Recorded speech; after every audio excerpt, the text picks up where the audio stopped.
20 ans. 20 années se sont écoulées depuis qu'Ulysse a quitté les rivages d'Ithaque. 10 années de guerre sous les remparts de Troie. 10 autres à dériver sur les mers du monde, aux confins de l'inconnu et du monstrueux. Il a affronté les vents contraires, les dieux, les sirènes et l'oubli. Il a vu les visages changeants du temps, les îles sans nom, les cieux sans repère. Il a survécu à tout. Et ce matin, enfin, l'horizon lui rend ce qu'il croyait perdu. Là, devant lui, sa terre, Ithaque. Mais le retour n'est pas la fin. Il est l'épreuve ultime, car ce n'est pas suffisant de rentrer. Il faut être reconnu. Il faut redevenir soi-même. Voici l'histoire d'un roi sans couronne, d'un époux sans visage, d'un père oublié. Voici la dernière épreuve d'Ulysse.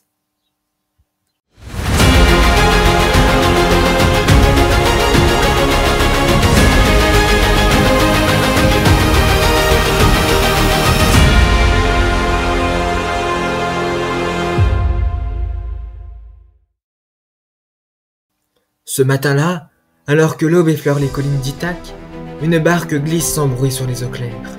À bord, un homme marqué, le regard dur, le cœur battant. Il touche enfin le rivage.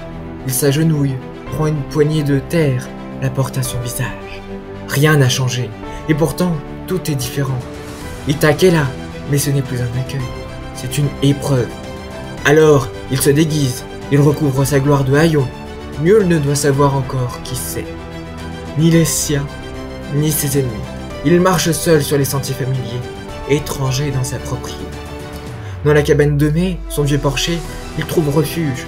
Mai ne le reconnaît pas, mais lui offre l'hospitalité avec la chaleur des justes. Le roi est devenu mendiant. Il écoute, il apprend. Le lendemain, dans une clairière battue par le vent, Ulysse retrouve son fils. Il se révèle doucement. Télémaque, méfiant, hésite. Comment croire que cet homme sale, marqué par le temps, soit son père disparu? Mais les mots d'Ulysse percent les doutes. Il parle de leur passé, de la cicatrice ancienne, du lit bâti autour d'un olivier. Alors, le masque tombe. Père et fils s'enlacent, pour la première fois depuis 2 décennies. Et dans cette étreinte, renaît le royaume. Ensemble, ils préparent la reconquête, car le palais est plein d'ombre. Les hommes qui s'y trouvent ne le laisseront pas reprendre sa place. Mais Ulysse n'est pas seulement un guerrier. Il est rusé, il est patient. Il observe, attend, et entre enfin dans le palais toujours déguisé. Là, au fond de la salle, un vieux chien lève la tête. C'est Argos. Il gémit, reconnaît son maître, puis ferme les yeux.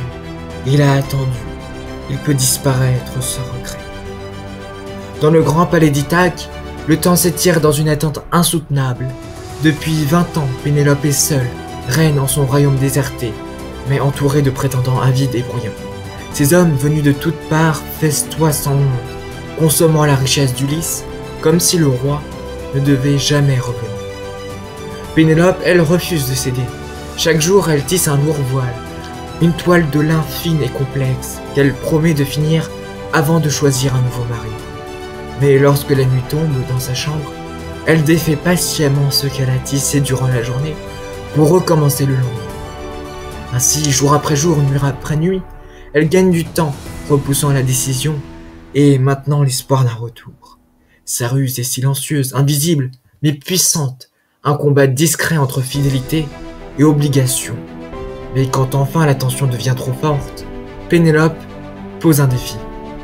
Celui qui pourra bander l'arc d'Ulysse et tirer à travers 12 haches gagnera sa main.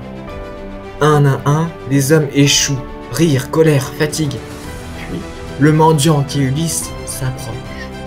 Tous ricanent. Mais en un geste, il bande l'arc, il tire, la flèche transperce les 12 haches comme le silence transperce les vacarmes. Le rire s'éteint, l'homme jette ses haillons, Télémaque bondit à ses côtés. Les prétendants comprennent, il est trop tard. Ulysse les affronte, sans pitié, sans trembler. Le roi reprend son trône dans le sang. Des traîtres tombent, le silence revient. Un silence court, mais juste. Et alors, vient la dernière épreuve. Il entre dans la chambre de Pénélope. Elle le regarde sans dire un mot. Elle doute. Les dieux aiment les déguisements. Elle demande une preuve. Ulysse parle du lit, de l'olivier vivant, taillé dans la pierre. Ce secret que nul ne pourra connaître. Elle vacille. Elle pleure.